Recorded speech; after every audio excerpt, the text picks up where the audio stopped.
Hello दोस्तों, कहानी की इस नई सीरीज में आप सभी का स्वागत है। आज की इस कहानी का नाम है लापरवाही। इस कहानी से आपको अच्छी शिक्षा और अच्छी सीख मिलेगी। इस कहानी को पूरा जरूर सुने। अगर आपने हमारा चैनल सब्सक्राइब नहीं किया है तो लाइक एंड सब्सक्राइब करें। माँ को रवि की आदतें बिल्कुल पसंद नहीं थी। वह हमेशा उससे नाराज रहती थी। पिताजी भी रवि को बार बार समझाते थे, परंतु रवि पर किसी की बातों का असर नहीं होता था।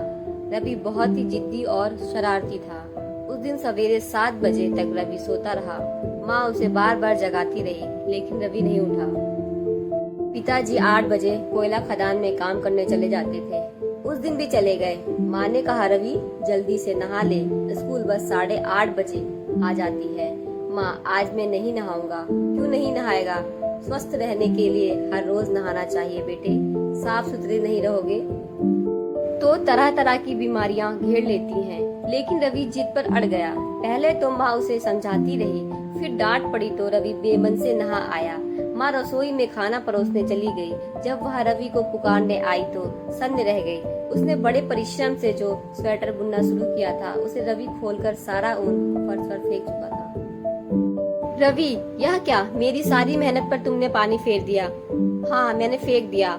मैंने कल अपनी कमीज इसी मेज पर रखी थी, ढूंढकर हार गया तो गुस्से में तुमने सारा ऊन नीचे फेंक दिया, है ना? माँ को बहुत गुस्सा आया, फिर भी रवि को समझाते हुए बोली, बेटे, क्या कमीज उतारकर मेज पर फेंकी जाती है? क्या अच्छे बच्चे ऐसा ही करते हैं? कपड़े टांगने के लिए खूंटियां हैं। कपड़े इधर उधर फेंकने से गंदे हो जाते हैं। तुम्हें मालूम है गंदे कपड़े धोने में मुझे कितना परिश्रम करना पड़ता है। चलो मुझे नए कपड़े दो। रवि जैसे माँ की कोई बात सुनना ही नहीं चाहता था। माँ ने अलमारी से उसे नए कपड़े दिए, फिर रवि को खाना खिलाया। खाना खाकर रवि स्कूल चला गया। स्कूल से लौटा तो माँ उस पर बरस पड़ी। रवि, आज ही तू नए कपड़े पहनकर गया और कमीज पर इतने धब्बे कैसे लग गए? हाँ, कितने गंदे हो गए हैं तुम्हारे कपड़े।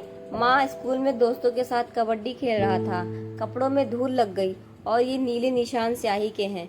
रवि, हाँ, पेन खराब हो गया था, उसे बना रहा था तो स्याही उलट गई। ओह, तू बहुत शैतान होता जा रहा है। सुबह स्कूल जाने से पहले तू बेबी के घर गया था ना? गया तो था। रवि ने उसकी ओर देखा। और बेबी ने परिश्रम से जो मिट्टी के खिलौने बनाए थे उसे तूने तोड़ दिए हैं, है ना? पैर लग गए तो मैं क्या करूं? माँ चुप रह गई। उसे समझ में नहीं आ रहा था कि कैसे वह रवि को समझाए और कैसे रवि की लापरवाही दूर की जाए। माँ ने पिताजी को भी सब कुछ बता दिया। सुनकर पिताजी भी सोच में पड़ गए। सप्ताह इसी तरह बीत गया। उस दिन रवि ड्राइंग पेपर लेकर पेंसिल से चित्र बना रहा था। रवि, क्या कर रहे हो? पिताजी ने पूछा। पिताजी, देखिए ना, हमें होमवर्क में एक चित्र बनाना है। कौन सा चित्र? एक जोड़ा आम पत्तियों के साथ। तुमने बना लिया? 1 घंटे से बना रहा हूँ। मेहनत तो काफी लगी, लेकिन बन ही गया। अब रंग भरने हैं। पिताजी मुस्कुराए। चलो, अच्छा हुआ। अरे हाँ बेटा, माँ से कहकर जरा मेरे लिए चाय तो ला दो।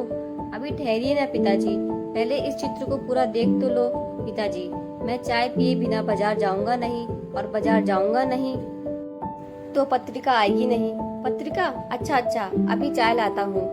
रवि उठकर रसोई घर की ओर चला गया। जब वह पिताजी की चाय देकर चित्र के पास गया तो देखता ही रह गया। पूरे ड्राइंग पेपर पर नीली स्याही बिखरी थी। रवि के सारे परिश्रम पर पानी फिर गया था। पिताजी चाय की चुस्की लेते हुए अखबार पढ़ रहे थे। रवि फूट फूट कर रोने लगा। पिताजी ने आश्चर्य से उसकी ओर देखा। क्या हुआ बेटे? मैंने कितनी मेहनत से चित्र बनाया था, आपने उस पर स्याही बिखेर दी। तब तक माँ भी वहाँ आ गई। बेटा, मैं तो अखबार लेने जा रहा था, पैर से लगकर स्याही उलट गई तो मैं क्या करूं? फिर रवि को अपनी लापरवाही याद आ गई।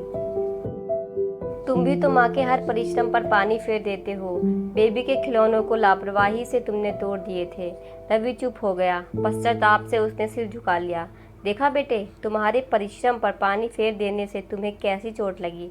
वैसे ही सभी को दुख होता है, सिर्फ तुम्हें महसूस कराने के लिए मैंने ऐसा किया। वैसे जिस चित्र पर तुमने परिश्रम किया था उसे मैंने छिपाकर अलमारी पर रख दिया है। अचानक रवि की आंखें भर आई। वह धीरे से बोला, पिताजी, आप बहुत अच्छे हैं, मुझे क्षमा कर दीजिए। अब मैं कभी लापरवाही नहीं करूँगा, अच्छा बच्चा बनूंगा। शाबाश बेटे, पिताजी प्रसन्नता से बोले। माँ का मन भी प्रसन्नता से झूम उठा। रवि को अच्छा सबक मिल गया था।